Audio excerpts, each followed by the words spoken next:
Hey there, winos. This is Vince.Wine. Today, I've got a bottle of Argentinian Malbec. Now, Malbec is sort of trending, if you will. It's getting pretty popular right now, and you've probably tasted it from Argentina, where it's becoming really popular. But did you know that Malbec actually finds its home in France? And I've got a bottle of French Cahors Malbec. We're gonna do a deep dive of what Malbec really is and what it has to offer from these two really classic regions. Let's pop these bad boys open on today's Uncorked.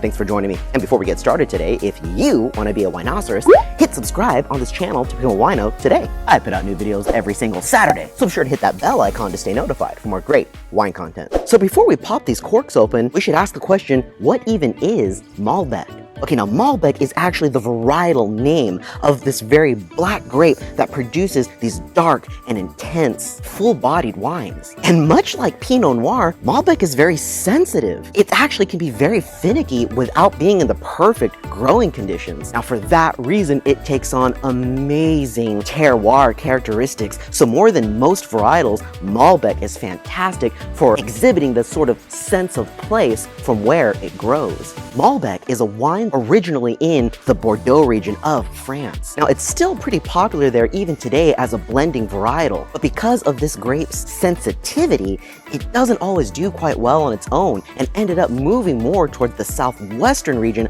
of France in the Cahors region. I want to introduce you to Cahors, the home of Malbec, way before the wine ever reached South America. Now, in the Cahors region, it's known by the name Côte. In my opinion, Cahors is a much lesser known region than Mendoza, Argentina. So let's start by popping open this bottle. First of all, check out this really beautiful label. This just screams French wine. You can see it's a 2018 vintage, Chateau la Caminade, and you can see Appellation Cahors Contrôlée. It's an AOC for the Cahors region. AOC, that's its wine appellation or designation. So this one is a Malbec Merlot, and in Cahors, Malbecs has to be, I believe, 70% of the total wine makeup. Otherwise, it's blended usually with Merlot and Tannat. Now, one of the reasons why the Cahors region does so well for Malbec is that it has that perfect growing region that Malbec needs. It actually grows there on limestone, and the limestone tends to contribute to the acidity in the wine. Now, there's also a Mediterranean climate in the Cahors region, so you get these really nice hot days and cool nights, which any grape varietal really loves. Now, typical Cahors Malbec offers a much more deep and savory Malbec. It's usually a dark and inky wine with lots of earthiness and great tannin structure. Let's see how well this one holds up.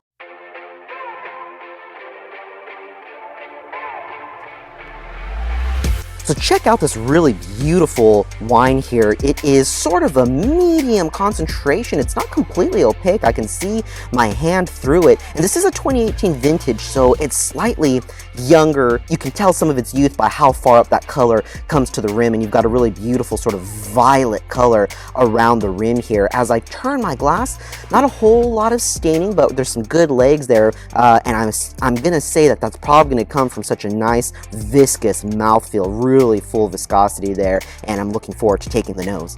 Oh, wow. Okay, the first thing that hits me, surprisingly, is actually fruit. I'm getting a lot of very plummy aromatics off the nose. Oh, and there it is, just a little bit of that pepperiness, like cured dried meat or aged red meat on there as well. Let's get it on the palate.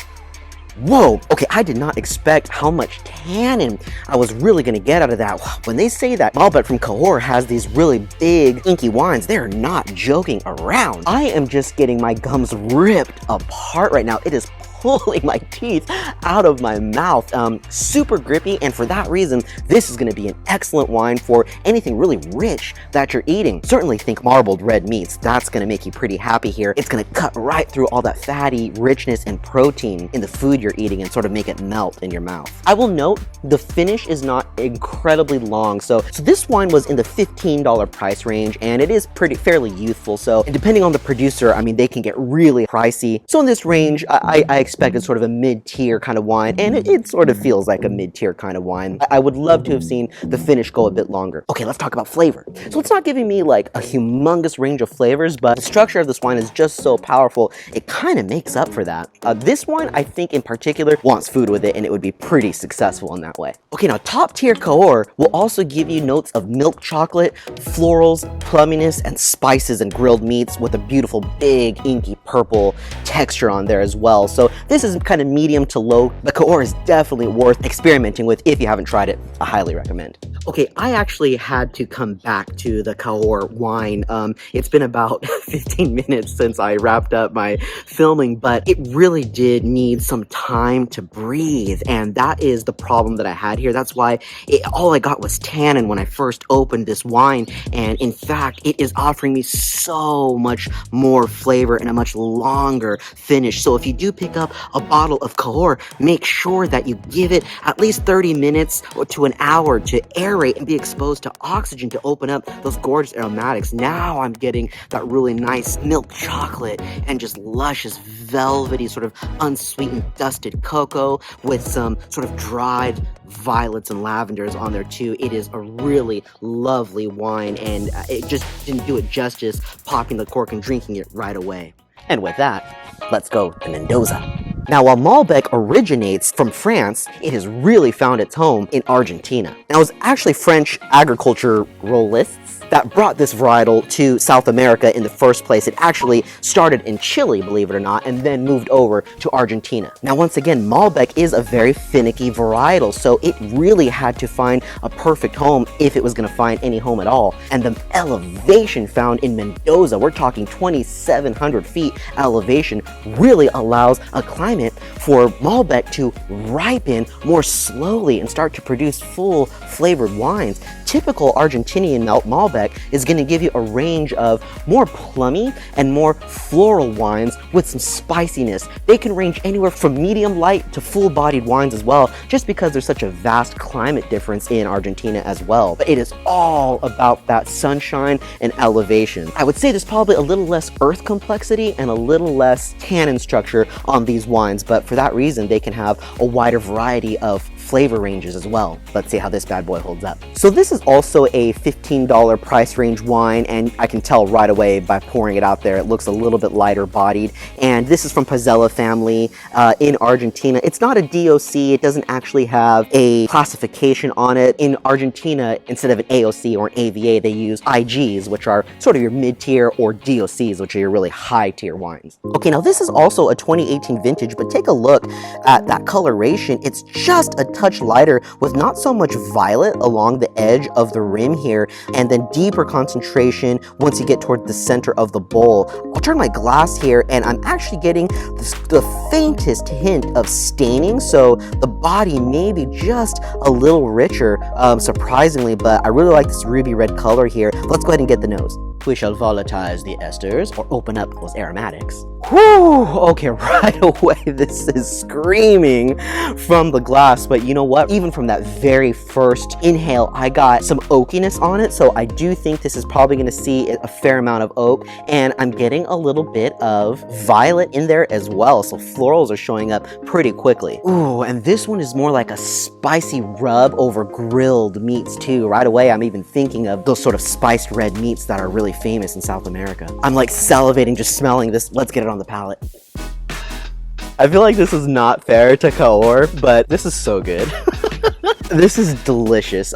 It enters really silky on the palate. Now, it doesn't have the full body that the Cahors had, but for a lot of people, that's almost preferable. It is medium body and very silky upon entry, and it does have that pull of tannin on the finish as well, but it's nowhere near the Cahors. I think I would have wanted to lay that Cahors down, and that's typical of French wines as well. You may want to lay that down for a few years and come back to it to watch that tannin mellow out. This could use a little little mellowing time as well, but I could do even thinner red meats with this, maybe some carne asada or flank steak, and I could also enjoy peppered veggies or something like that. And then honestly, just like a little peppered salami and cheese. I'm just thinking all these peppers with this, and I would be pretty happy. And there's not as much oakiness as I was afraid there would be. I was kind of scared that it would have too much maybe like RS or maybe like vanilla from oak, but I'm only barely getting some influence of maybe a little hazelnutty sort of caramelly thing, but that's I'm kind of reaching for that.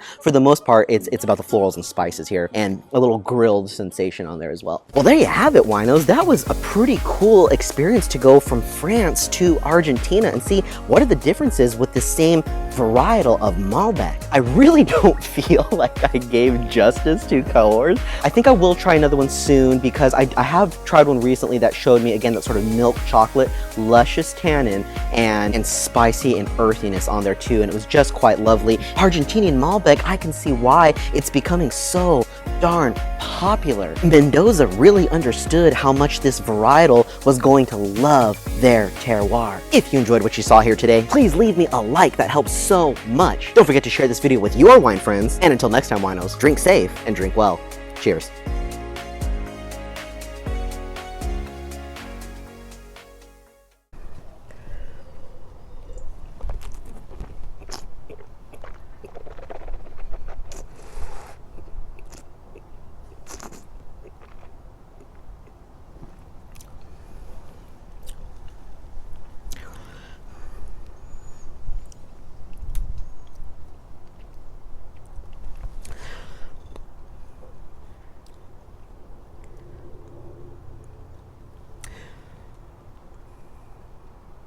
I can definitely confirm